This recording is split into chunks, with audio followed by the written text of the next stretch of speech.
So in business, you must have priorities. There are certain things you must do for you to go to the next stage. For us to end corruption, for us to improve our healthcare, for us to rectify our education system, for us to create the right business environment, we must exit William Ruto. So that is why we have that one-term movement. Once we are sure that he is out, then we have other programs on how we restore our economy. How do we restore our economy?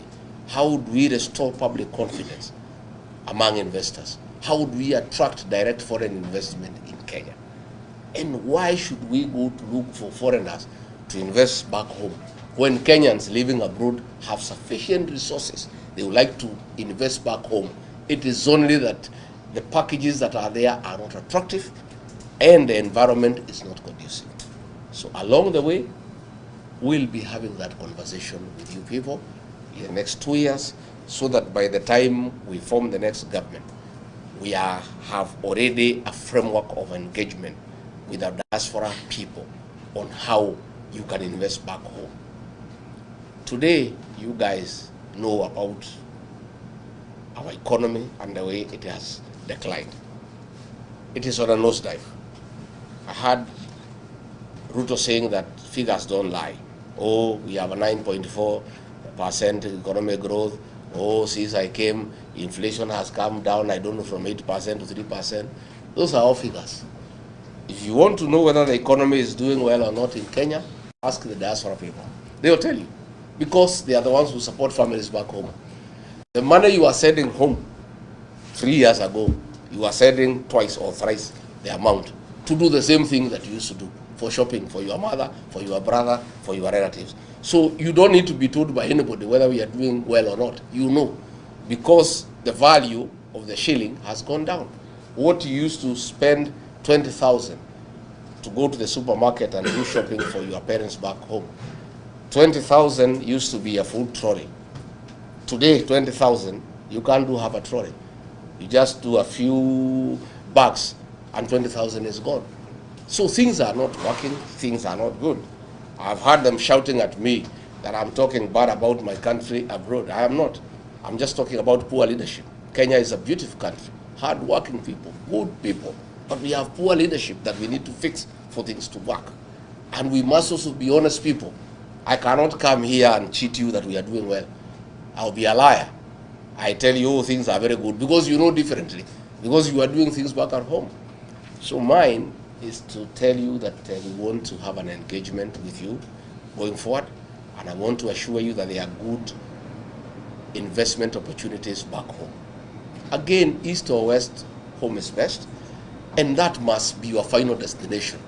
At the end of all these investments you have told me you are doing here, the clinics you are doing, the transport industry you are doing, the IT consultancy you are doing, all that work you are doing, finally, you need to come back home and enjoy in old age the fruits of your youthful engagement. When you had energy, when you are young, when you are vibrant, you invested.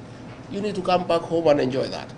And we have a responsibility as leaders now to create that environment, to enable you shift your investment slowly and progressively, so that hapo mbele, what you have here, you don't stop.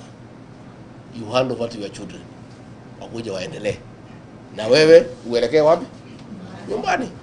Lakini uelekee nyumbani kukaa nyumbani kugoja kukufa, unaendelea na kazi nyingine. You know, we want, you know, because for you to stay healthy and alive for a long time, you need also to be active.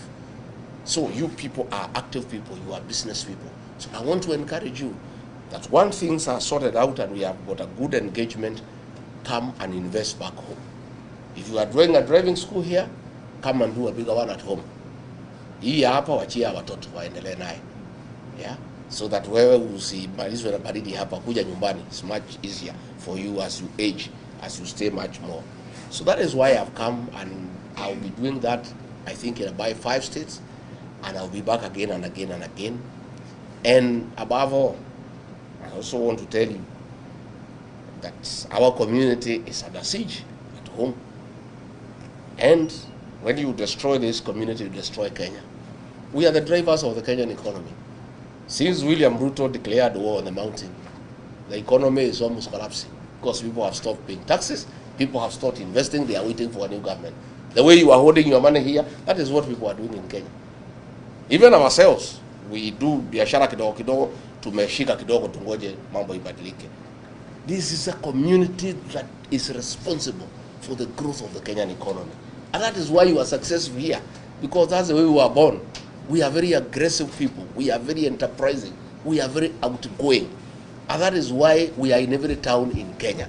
That is why here I have done some check. 80% of the diaspora brigade in the United States are people from the mountain. Because that is who we are. We are very aggressive people. We are very organized people. We are very hardworking. We are very focused.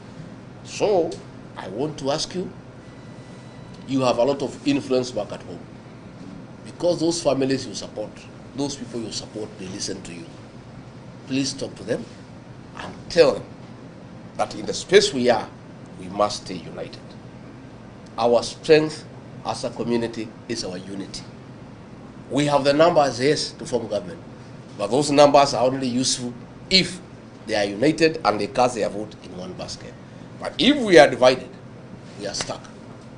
That is why William Ruto got rid of me, because he started to divide the mountain, east and west. Meru, Embu anaweka kando, hii ingine anaweka kando, anagawa watu ya Nakuru. I told him, you can't do that. Because I knew if I allowed him to divide the mountain, we are finished. He'll sit on us the way Moi sat on us for 24 years. So I refused. And I must report to you that I have successfully managed to keep the mountain together. It is so united, it has never happened since independence. The mountain is one. The Merus, the Embus, the Tharakas, the Mberes, the Kikuyu, we are talking one language. And we are all staying together and working together. I must say I was very happy when I came to Seattle. And when I went to Ngemi, I was a happy man. I found the Gen Zs, our children, dancing our songs, singing our songs, proud of our songs, proud of our heritage, happy to see their leaders united as a people.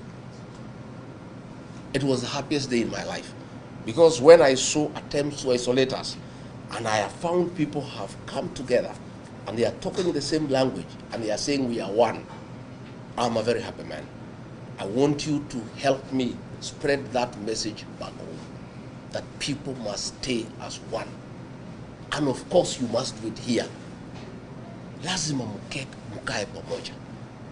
Buffaloes don't move in a herd because they love each other. Buffaloes walk together because of the danger of walking alone.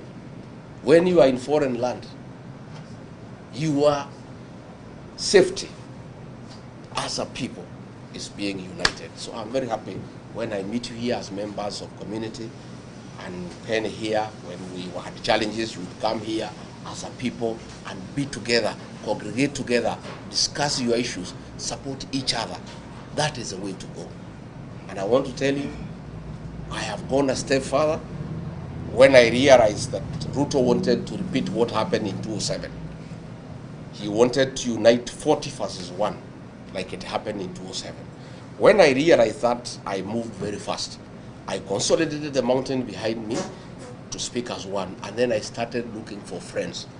And that's where the cousin movement came from. The cousin movement has spread like bushfire. Yeah? Everybody now is a cousin. Isn't it? And these guys who wanted to isolate us have gone mad, wondering this cousin thing imetoka wapi. Hi Kuzo, hi Kuzo, hi cousin, hi cousin. We good. I'm telling you, the Kikuyu nation has been embraced by everybody. I went to Ukambani. They were happy to see their cousin. I went to the coast with the Mijikenda. Our cousin, you were here. I went to Luyaland. They could not even let the leaders there speak. They want to see their cousin. Yeah? By the way, I reached to Masaini, we had to agree they are not cousins, they are washemeji. You know, everybody wants to work with us. One, we have been identified as a decent community and people who keep their promise. We promised William Ruto, we will elect him, despite what he had done to our communities, and we kept that promise. That has earned us respect among other communities. Number two, our hard-working spirit, creating business opportunities for all Kenyans, has made us very admirable to the people of Kenya. So mimi nimetafuta urafiki na makuzo wetu. Tafadhali msiharibu hiyo uhusiano. Hata nyinyi hapa tafuteni cousins wetu mkae pamoja. Let us stay together as a Kenyan people. You have seen since I came here, they are all in panic.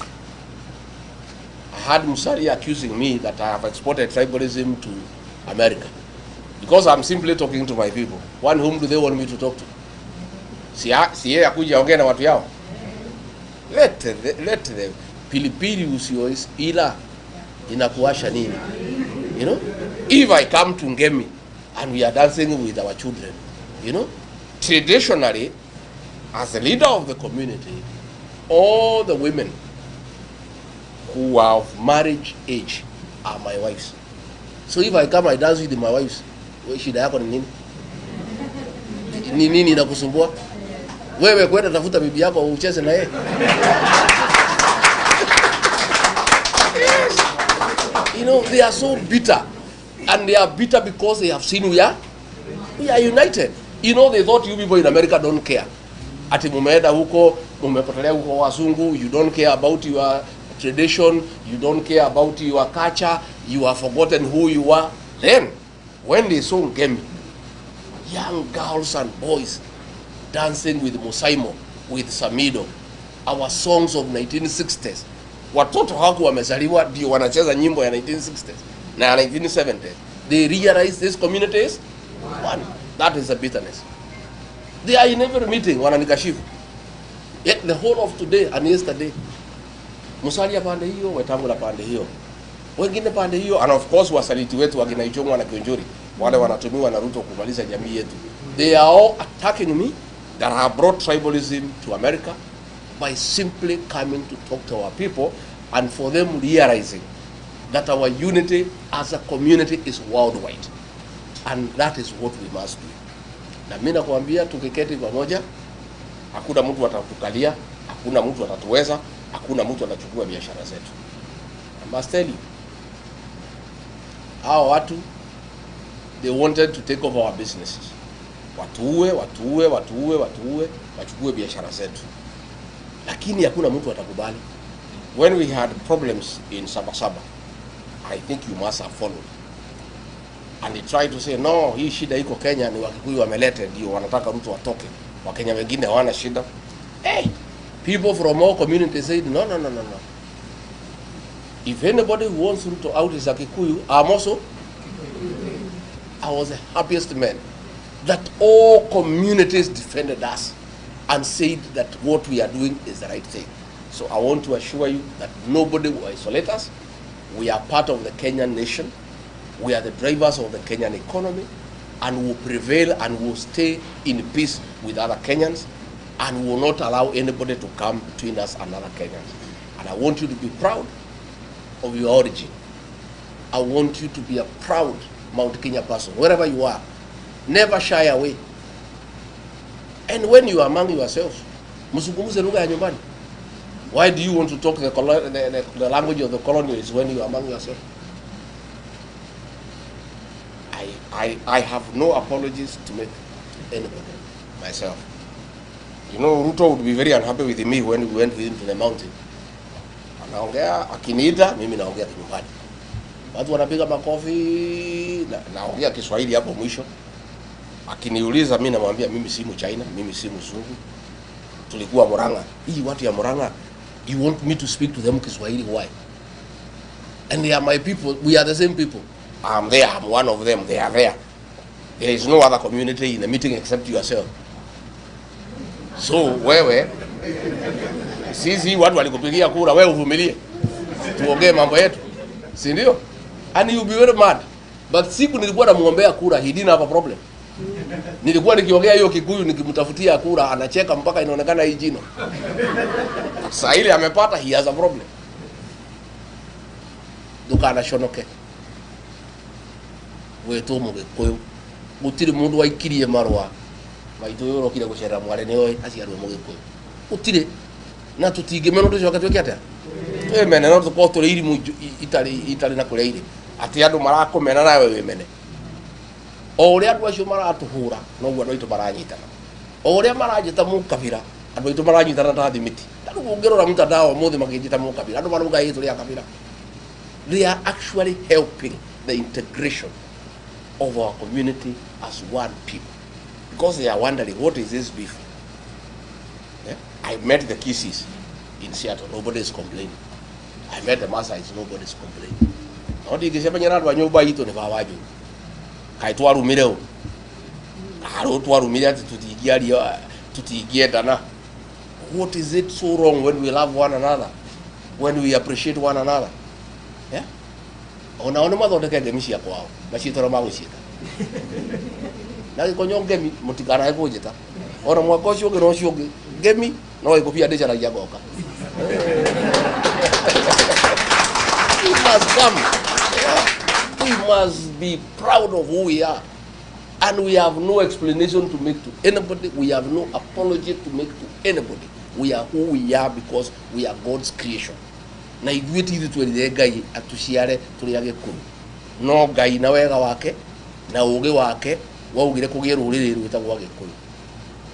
Riu marauga ati turi ingi America mahitia maitu ni mariko twaingi ha mundu wahota kumagana na kumatha ri. Can you be blamed by anybody? Why are they not complaining? Tuko majority kamete prison waseme tuvuguliwe thai nyumbani tondu kamete ni andu itwa ingiri matikiuge guku kamete gutiri na fairness. This is not fair. Makiuge bana hii ni ukabila. Itakuwaje kamete imejawa Kikuyu wafunguliwa waende wapi? Nyumbani. Then we know they are genuine about fairness.